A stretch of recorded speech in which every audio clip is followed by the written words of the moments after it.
Hello, hello, hello there. Welcome to the Blue Lotus Awakening channel.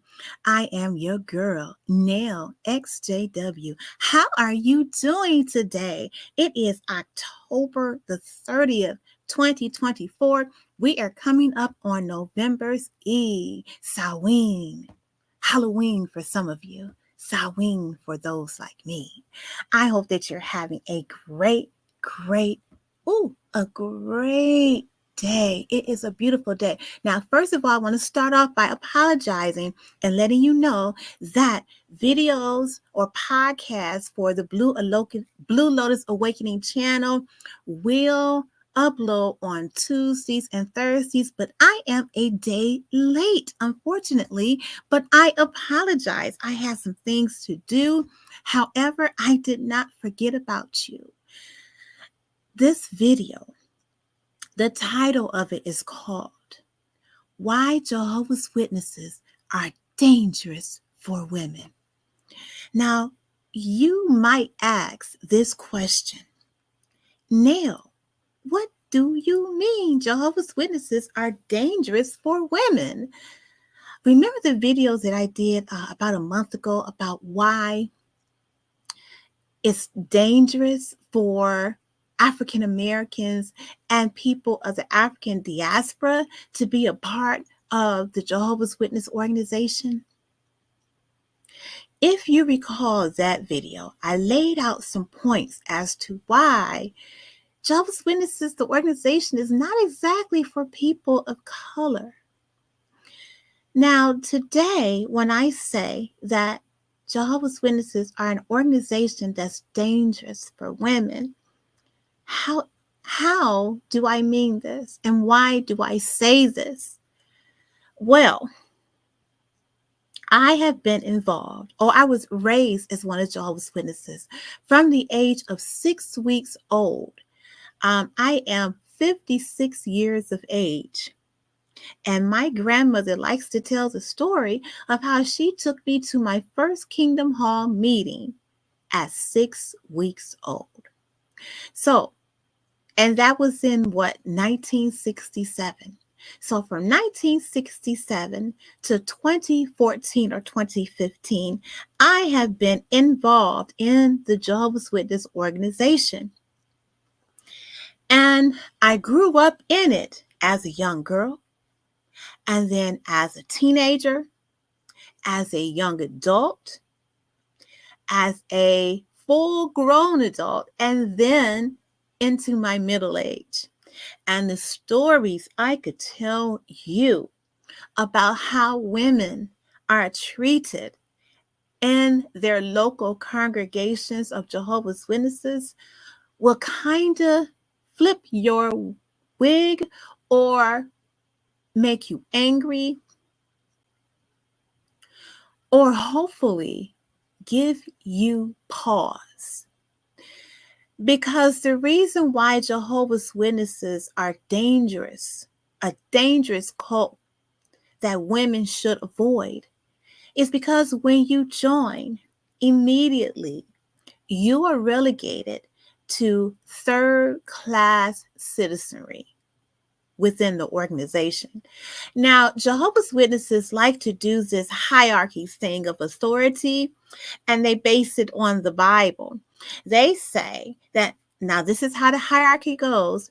They say it is Jehovah, Jesus Christ. Well, let me see. Jehovah God, Jesus Christ, the angels, the governing body, the district overseers, the circuit overseers, your local elders, and then ministerial servants.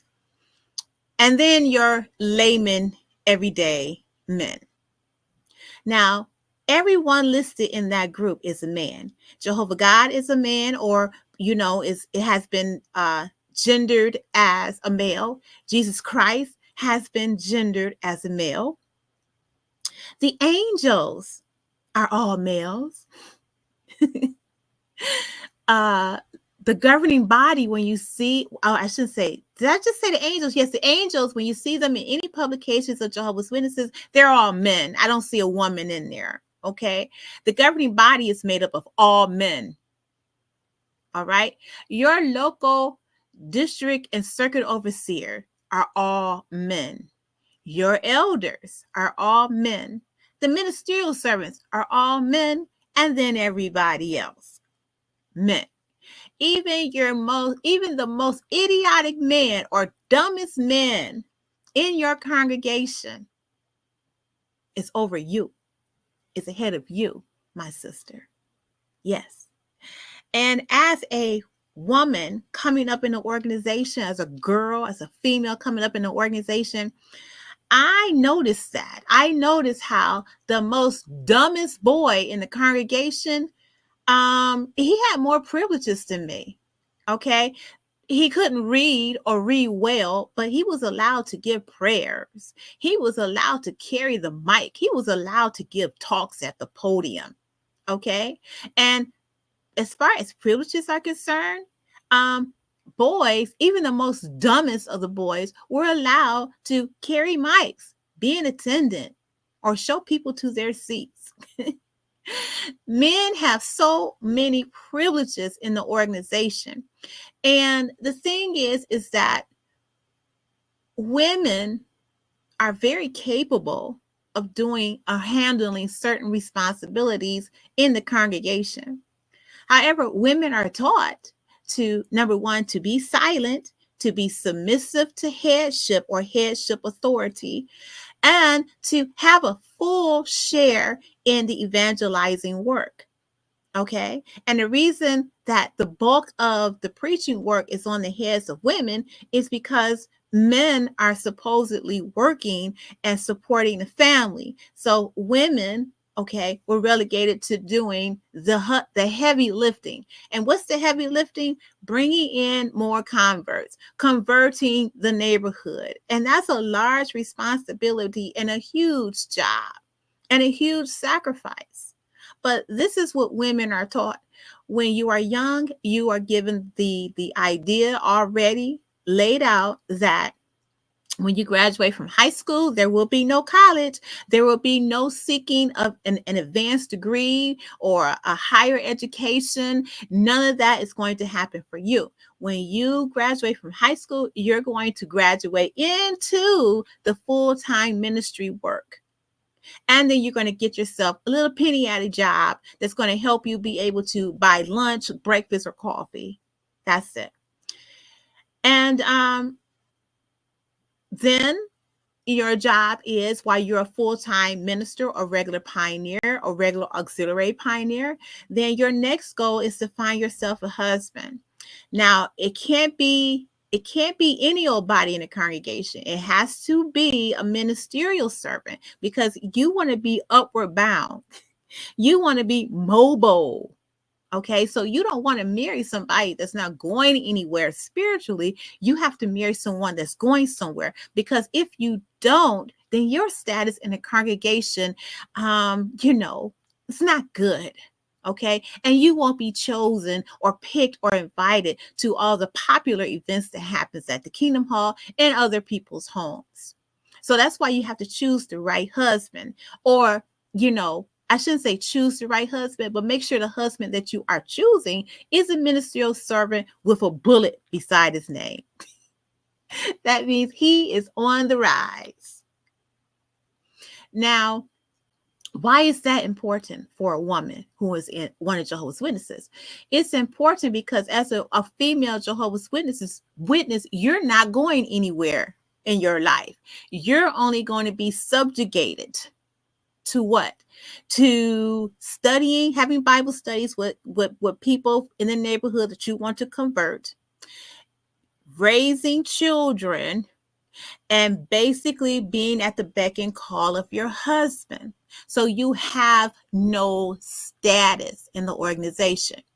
Now, however, if you marry someone who is a ministerial servant with potential, then you automatically have status.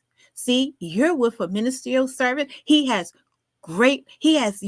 good responsibilities in the congregation. People are starting to look up with him. And if he has a bullet by his name, in the next 5 years, he'll be an elder, and you will be an elder's wife, which is going to be of the highest station that you will ever accomplish in the local congregation, unless your husband decides that he wants to go for the goal and become a circuit overseer, which leads to eventually becoming a district overseer. However, if your future husband wants to be a circuit overseer, then that means that you as a wife are going to have to get on their birth control, because you cannot have a family, no children, if you want to seek that type of station, circuit overseer, district overseer, no children. So you're going to have to get on that birth control. And see, that is how when I was raised, how I was raised as one of Jehovah's Witnesses as a young woman, that is what I was taught. I need to graduate from high school, forget college, forget my dreams, become a full-time pioneer, and then find me a ministerial servant husband. And from there, hey, I guess, eventually you're going to reach that glass ceiling of being an elder's wife, which is really, really important in the congregation, because everybody is going to look up to you. But that comes with a lot of responsibility and a lot of work on the woman, because usually 9 times out of 10, and in some places 10 times out of 10, it's really the elder's wife and the ministerial servant's wife that's doing all the heavy lifting. Now, remember when I said that the heavy lifting is placed upon female or women Jehovah's Witnesses to get out here and recruit people? Yes. Well, the heavy lifting is done by women, and then inside the congregation, there is more heavy lifting done by women in the organization, because we are the ones that are putting together our husbands' talks. We're the ones that's putting together our husbands' talks or Bible lectures. So when you see a brother on the stage at your local Kingdom Hall, or a man, and he's giving a half-hour presentation, I guarantee you that his wife prepped him on it. His wife did the editing, she did the research, and she crafted the talk or the lecture together, and then rehearsed the hell out of her husband, so that you see what you see on Sundays or at the midweek meetings.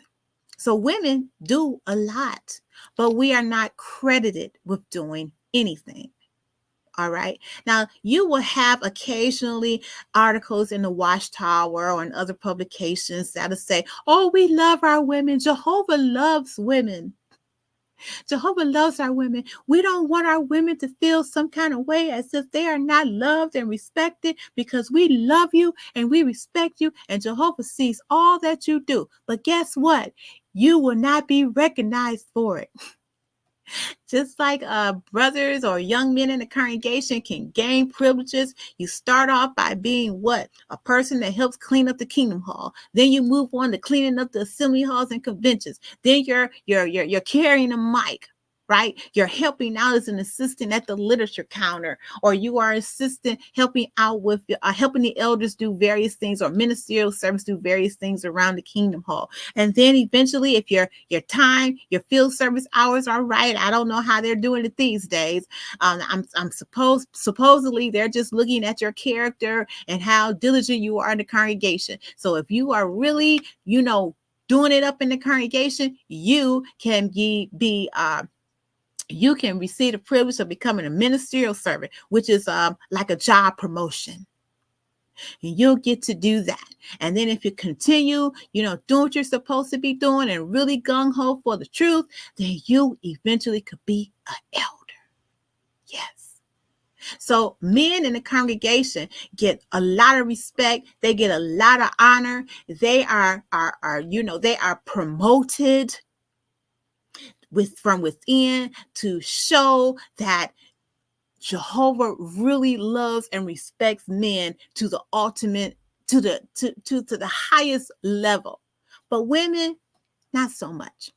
In the recent Watchtower article study edition that's about to come out, as a matter of fact, it just dropped on the jw.org site, January 2025. There is a study article And it's a study article for husbands. And in this study article, it talks about how it's a study article too, and it's called Husbands Honor Your Wife. And within that study article, it tells husbands or outlines how husbands can support their wives, how they can love on their wives, and how they can do all of these things to be better husbands to their wives. Now, in this article, it talks about under the subheading, reject conduct that dishonors your wife. Paragraph 6, it has the subheading, being physically abusive, being verbally abusive, viewing pornography, being sexually demeaning. How to when it goes into these different key points, such as being physically abusive, being verbally abusive, being sexually demeaning, it breaks down how husbands are supposed to treat their wives according to what the Bible says.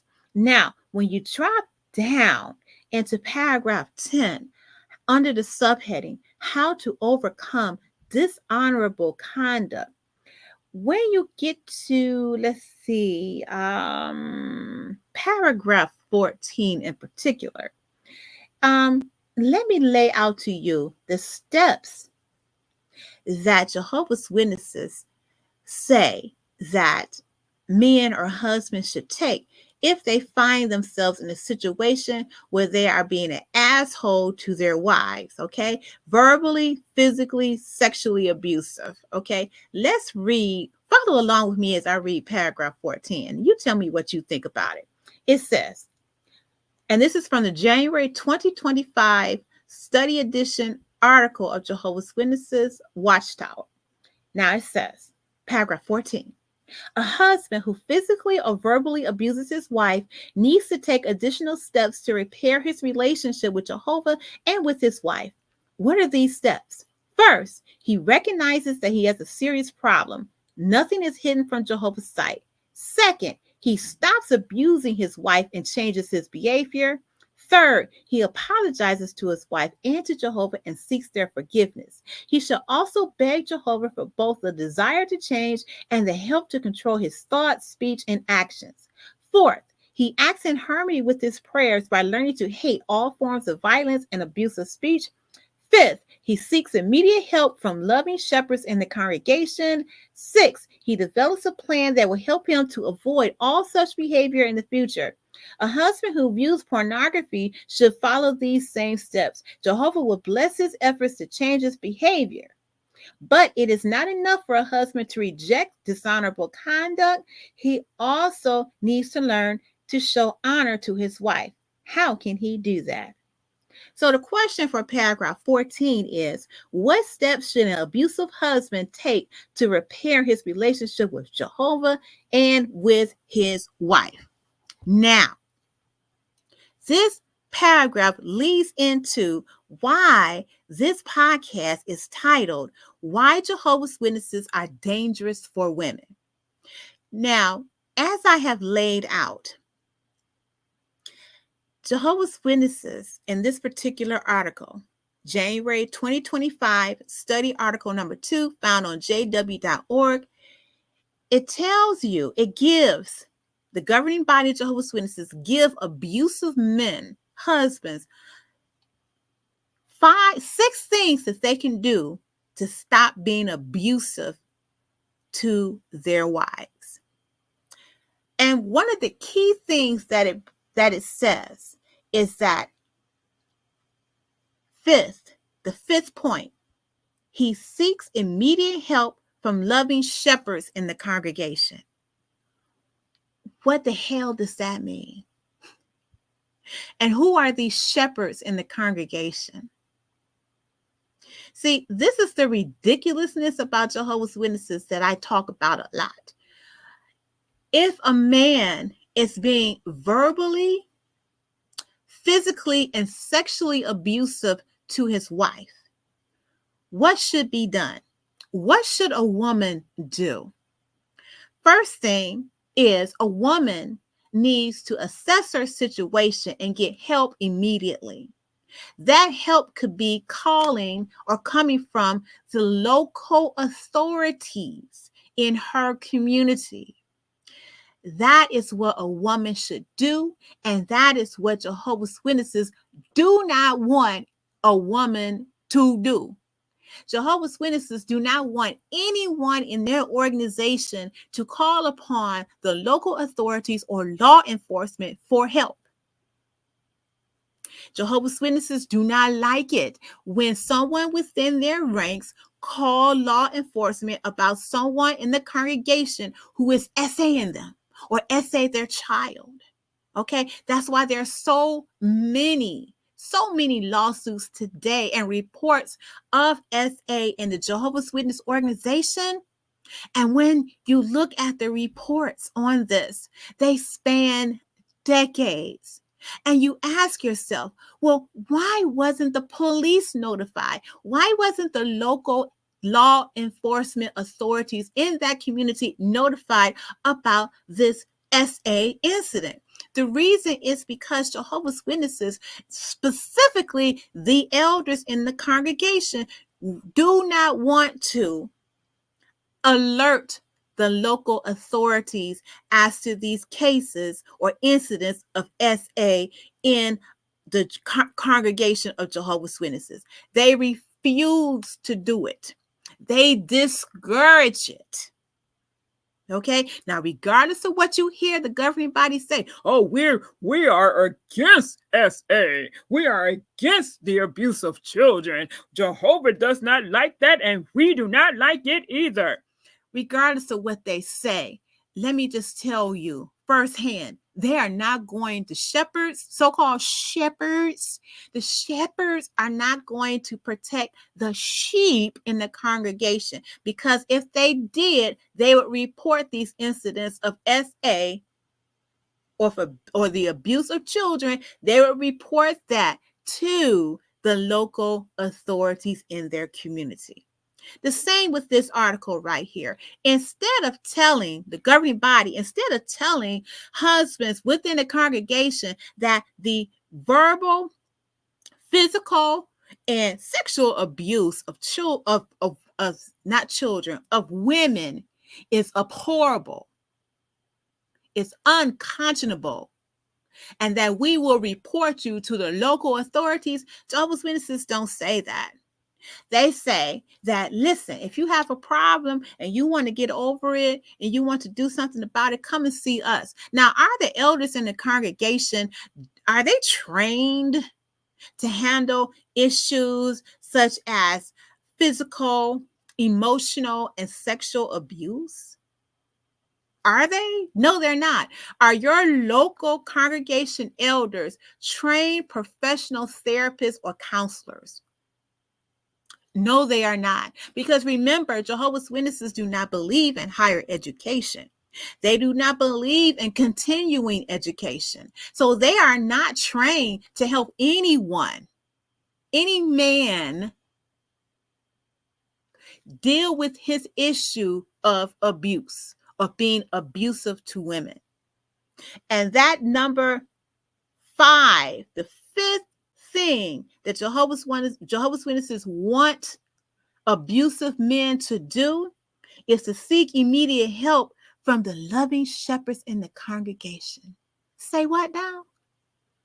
Those loving shepherds should be calling the authorities on this husband who is apparently an asshole, a complete asshole, who is beating on his wife, who is essaying his wife, and who is verbally and emotionally abusive to his wife. See, this is why I say that Jehovah's Witnesses are dangerous for women, because within this article, you can look it up for yourself, January 2025, study article number 2. Basically, laying it out to husbands that if you are an asshole to your wife, if you beat on your wife, you verbally abuse your wife, you sexually harass and abuse your wife, all of those things, and you have a porn addiction, If you want to get help, instead of going to someone who's trained and skilled to perhaps help you, instead of going to a licensed clinical professional counselor, instead of seeking out a psychiatrist or a psychologist or someone who can help you, instead of going to a place where addictions are addressed, instead of doing those things, Jehovah's Witnesses, by way of the governing body, wants you to go to a group of men who are uneducated about how to handle real life situations such as this. And there's nowhere in the article that for the protection of women tells the women, if you are in a situation as outlined in this article and you want to get out of it, call your local or your national domestic violence hotline. I don't see that anywhere in this article. All I see is pandering, just pandering to the men, to the male Jehovah's Witnesses in this organization. And that's why this organization is a danger to women. Nowhere in this article does it say, women, run for the hills. Women, call the police. Because, see, I'm going to tell you from experience, Jehovah's Witnesses could care less about women who are being abused. Now, we already found out that they could really care less, even lesser, about children who are being SA'd in the congregation. But they really, they don't care about women. The same women in the congregation who are doing the heavy lifting of going out into the neighborhoods and the communities every day, preaching and trying to recruit people, okay? Those same women who are in the organization or in the congregation propping up their husbands because some of them are dumb, uneducated, illiterate.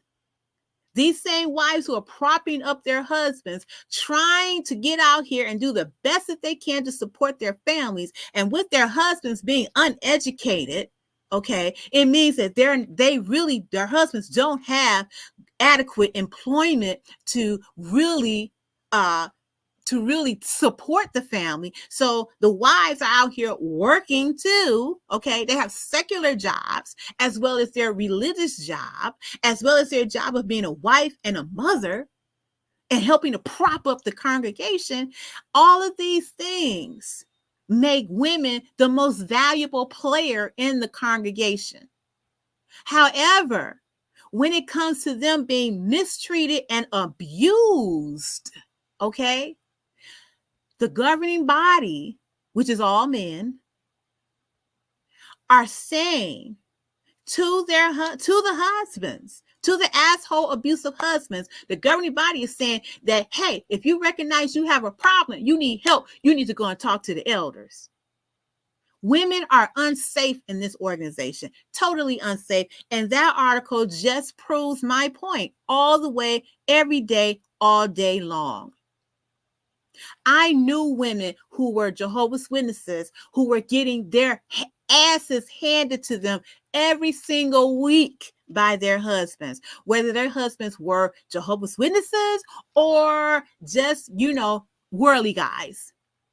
And you know what the elders would tell these women? These sisters, these beautiful women who are propping up the congregation, these elders would tell these women that they need to, stick it out, because the Bible said that if they stick it out, they could win their husband over. Their husband could one day become one of Jehovah's Witnesses if they continue to keep getting punched and hit and beat and burned and tortured.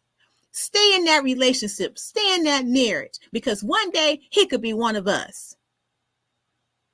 What does that mean? Because there is a great deal of Jehovah's Witness men who are already in the organization, in the congregation, who are abusing their wives and children. Okay. And I'm going to tell you from experience, I know firsthand that happens. My father was a ministerial servant and an elder, and he was beating the hell out of my mother. okay, and his children and his daughters, which would be me and my sister, okay? And everyone in the congregation loved my father. Yes, they did. Loved him. And whenever I would say something, kind of letting people know that my home life sucked and that I was scared, okay, whenever I would just drop little crumbs and hints that my household was abusive, people would laugh. People would laugh in the congregation at me and say, "Oh, no, no, no. You must be, you're joking. I know brother so-and-so is not like that." Yeah, brother so-and-so was beating my mother's ass on the regular. Okay? On the regular.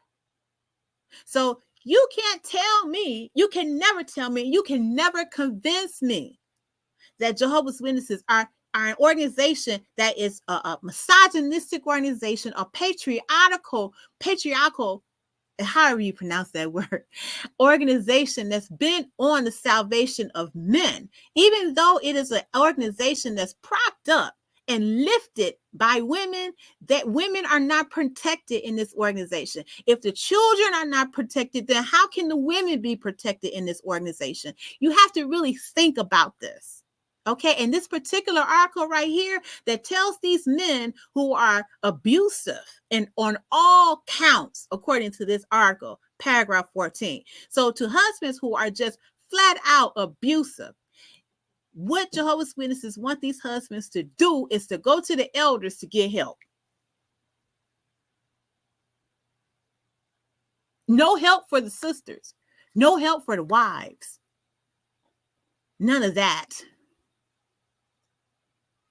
Instead of saying that we will report you to the local authorities, to the police, instead of saying that, and then telling women at the bottom, at the end of the paragraph, to call the National Domestic Violence Hotline so that you can get some help to get out of this bad situation. Oh no, that's not what Jehovah's Witnesses want women to do. They want women to stay with these perpetrators. They want women to stay with these men who are abusing them, who are beating them down, who are harassing them. That is what Jehovah's Witnesses, the male hierarchy, want Jehovah's Witness men to do, women to do. And this is dangerous because these women who stay in these relationships with these men who are abusive, they pass that mentality down to their children, boys and girls. So the boys grew up in a household seeing their mother being subjected and subjugated and beaten into submission, literally and symbolically. They get to see that, and so they replicate this same behavior when they decide to become of age and marry a young sister within the congregation. Then you have a young sister who has grown up witnessing her mother, okay, same situation, her mother being submissive or beaten into submission and subjugated and treated like dirt. Okay, and nobody in the congregation says anything about it. She grows up seeing this behavior from her mother, and she begins to think this is how women are supposed to live.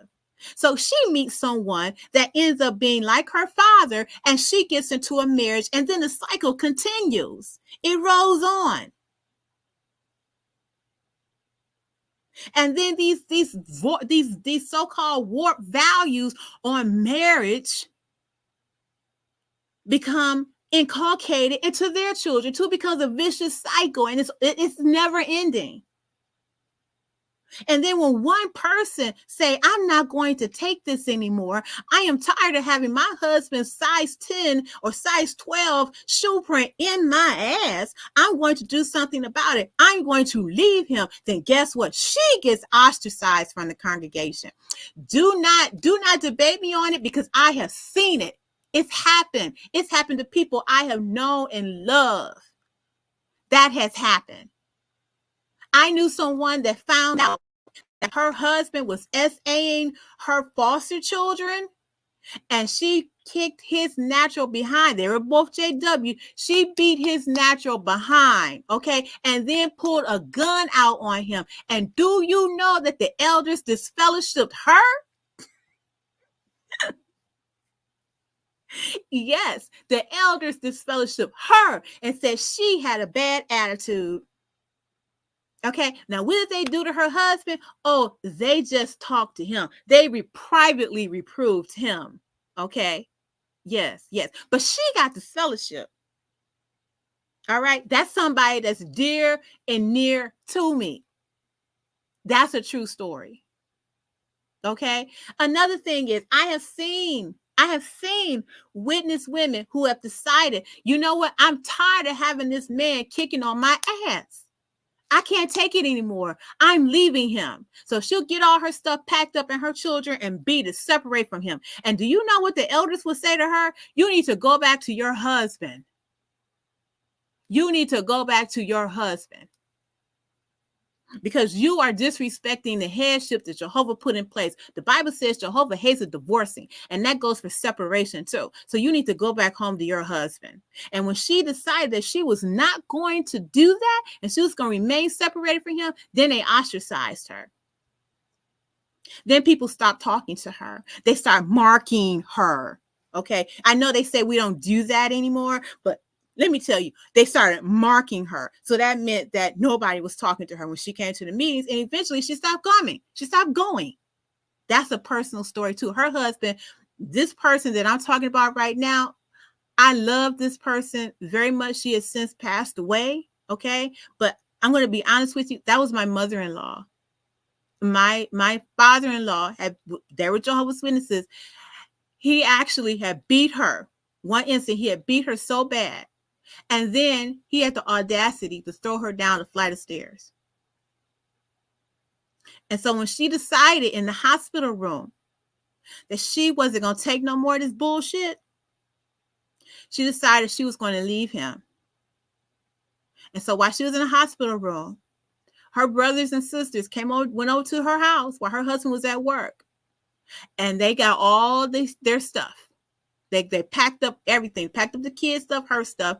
And while she was in the hospital room, moved her out.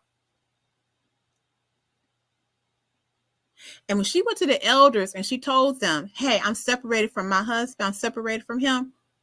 And this is why, but you already knew that. You already know why, because we've talked before about my husband putting his hands on me and beating the crap out of me. But you know that, but this is what I'm going to do. I'm filing for divorce. The elders told her that you are making a mistake. Jehovah doesn't like a divorcing. And those kids need their father. And you need to make up with your husband and go back home. And when she told them she was not going to do that, they told her they were going to publicly reprove her. And that's exactly what they did. And when they did that to my mother-in-law said that was the last time she stepped foot into a Kingdom Hall. And she stayed gone from Jehovah's Witnesses for about 25 years. She came back to being one of Jehovah's Witnesses later on in her life. But she was gone for 25 years. So just think about that. Think about it. I knew a sister in our congregation when I was a young person. Her husband, she lived upstairs. She rented the upstairs flat that my aunt owned. And my aunt would tell my grandmother and my grandfather the atrocities that was happening up there. And she would call the police because the sister's husband was beating her so bad. Her husband beat her so bad that she became disfigured. Her jaw and her jaw was out of socket and remained out of socket, and her left eye was deformed. But what did the elders tell her? What did these loving shepherds tell her? You need to stay with your husband. And if you separate from your husband and divorce him and you marry someone else, then that's fornication and adultery, and you can be disfellowshipped from the congregation. This is why Jehovah's Witnesses is dangerous. This is a dangerous organization for women. And just that particular article in the January 2025 study edition of the Watchtower, study article 2, paragraph 14, just that paragraph alone should inform women that this organization does not have your best interest at heart at all.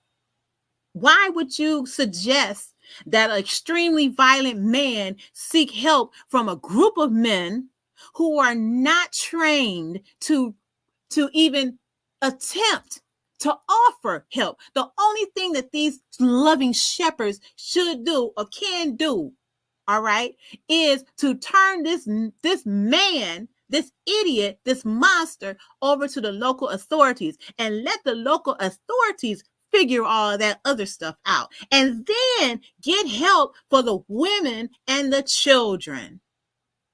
That's how all of this should go down. That's why Jehovah's Witnesses have a problem right now with all the SA cases going on against children. That's why. Because Jehovah's Witnesses they're not inspired by God. Not at all. Because if they were, what they just said in that paragraph would not have occurred. So I hope that today I was able to lay out to you why I believe Jehovah's Witnesses are dangerous for women, and maybe I should have said for children as well. Because if you are sitting back protecting abusive men, abusive husbands and fathers, then it goes without saying that you're not just dangerous for women, they're dangerous for the children too. For real. So as I say, you can look up any of the information that I talk about in my podcast. You can look it up for yourself. As I said, this is the latest release by Jehovah's Witnesses on jw.org. It is the study article or the study edition of the Watchtower. And the date is January 25th. January 2025, study article number 2, paragraph number 14. And there's some other golden goodies in there as well that you might want to check out and that I might address in another podcast. But for now, let's just, focus on this one, because I could go all day long and just dissect this entire article that is just pandering to men, Jehovah's Witness men, but I'm not going to do that today because I don't want to hold you here too long. But remember, please comment, please like, and please subscribe to the Blue Lotus Awakening channel. We're coming up on November, and I'm doing a 500 subscriber drive for the month of November. We're trying to get our numbers up to 1,000 subscribers in November. So let's do this, and let's do this together. If you enjoyed the content, if there's something that you would like for me to address in my future podcast, please drop down in the comment section and let me know. And don't forget to click on that thumbs up button. This is your girl, Nell XJW, and I will see you next time here on the Blue Lotus Awakening channel.